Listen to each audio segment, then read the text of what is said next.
Кушубаков, Бекбосов, Кыргызстан, Көпкурчан Балбан, Асланов, Рустем, Башкортостан.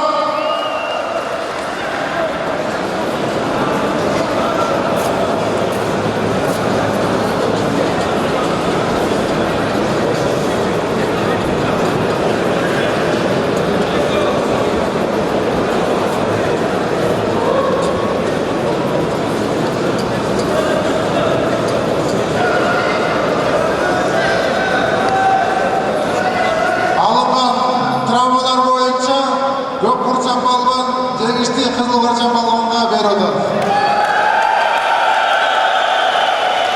Ввиду полученных травм боец в синем поясе Арсланов Рустем отдает победу борцу в красном поясе Кушубакову Бекбосову.